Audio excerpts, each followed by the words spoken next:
I think what really ended up building a brand for me or a business opportunity for me was just being known as being helpful.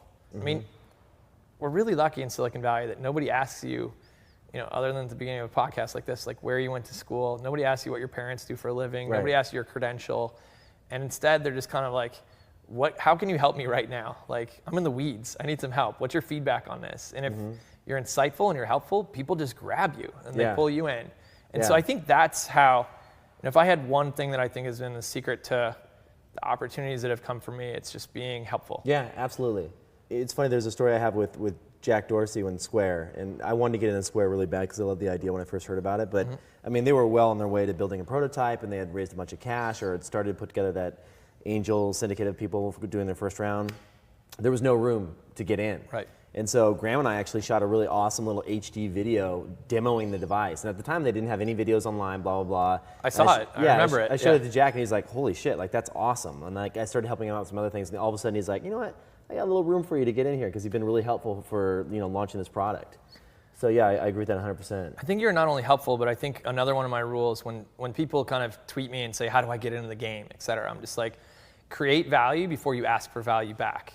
Your story is the epitome of that. You didn't ask any permission. You didn't have a pre-existing deal with Jack. He wasn't giving you shares to do that.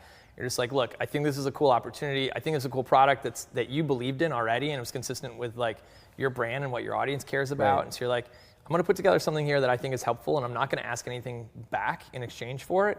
And what it does is just opens the door for a much more meaningful relationship and a much more lucrative relationship for you. I mean, you ended up getting in on that round. And it's blown up. And so I think that's the formula sometimes. People write me and ask me for advice and stuff, and I'm like, just go to every event you can find, hobnob anywhere you can find, not just other loudmouth biz devy people or anything like that, but go hang where hackers are hanging, and you'll find they have issues that may come second nature to somebody who's not actually a code writer. Right.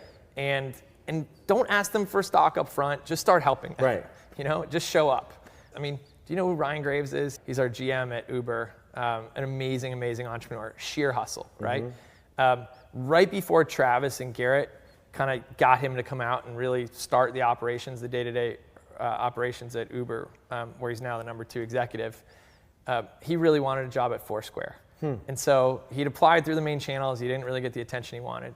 So he went around Chicago, and he signed up 20 mayor deals. He didn't ask Foursquare for permission. He just went to the venues and said, can you do something for the mayor? Insane. Then he went to New York, and he presented those mayor deals to Dennis and Tristan, and was like, hey, I've been out hustling in Chicago. I just signed you up 20 big venues with mayor deals. Like, how money is that? That's like, awesome. If somebody shows up in your office with that kind of deal, like Right. that guy's going to get a job interview.